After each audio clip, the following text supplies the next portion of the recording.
তো অনেকে বলছে হুজুর আপনার ভক্ত বেশিরভাগ মেয়েরা, কথা ভুল। আমার ভক্ত যত মেয়েরা আছে তার চেয়ে বেশি যুবক ভাইরা আমার বেশি ভক্ত।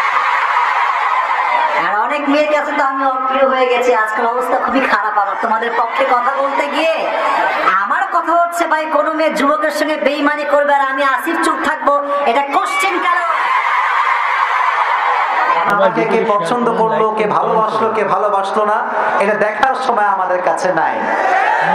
তবে আমি মা বোনদেরকে সম্মান করি, রেসপেক্ট করি, এবং মা বোনদেরকে যে পুরুষ সম্মান করে সে পুরুষ যে বংশীয়গত একজন পুরুষ, এটা তার স্পষ্ট প্রমাণ, ঠিক না বলা? আল্লাহ প্রত্যেকটা মা বোনকে নেক হায়াত দান করুক, সকলে পড়া আমিন। আমি মা বোনদেরকে অ্যাড্রেস করে একটা কথাই বলবো, আপনারা হচ্ছেন গোল্ডের মতো, হীরার মতো। আচ্ছা বলেন তো, গোল্ড যখন মানুষ রাখে, হীরা যখন মানুষ রাখে, এটা কি ওপেনলি রাখে না একদম প্রাইভেটলি রাখে? কথা বলতে হবে, ওপেনলি না প্রাইভেটলি? কাঁচ দিয়ে ঢেকে রাখে, কারণ এর দাম অনেক বেশি। আমার একটা কথা বোনদের জন্য স্পষ্ট ভাষায় বলতে চাই, যেই মেয়ে নিজেকে যত বেশি বেপরদায় রাখবে সে তত বেশি সস্তা হয়ে যাবে, আর যে মেয়ে নিজেকে যত বেশি পর্দায় রাখবে তাকে আল্লাহ তাআলা আরো বেশি সম্মানিত করবে, ঠিক না?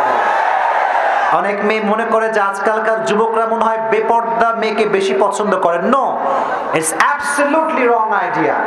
আমি আমার বোনদেরকে বলবো, বোন আপনি বেপর্দায় চলবেন, জিন্সের প্যান্ট পরবেন, টি শার্ট পরবেন, যুবক আপনাকে সাময়িক পছন্দ করবে, প্রেম করবে, রিলেশন করবে, মজা নেওয়ার সময় মজা নেবে, বাট বিয়ে করার সময় কিন্তু বোরকাওয়ালিকেই যুবক বিয়ে করবে।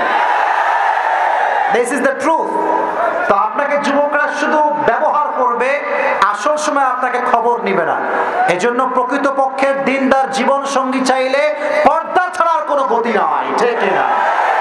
আল্লাহ বন্ধুদেরকে এই কথাগুলো বোঝা এবং মানার তৌফিক দান করুন, সকলে পড়া আমিন। শেয়ার করুন, ভিডিওতে একটা লাইক করুন।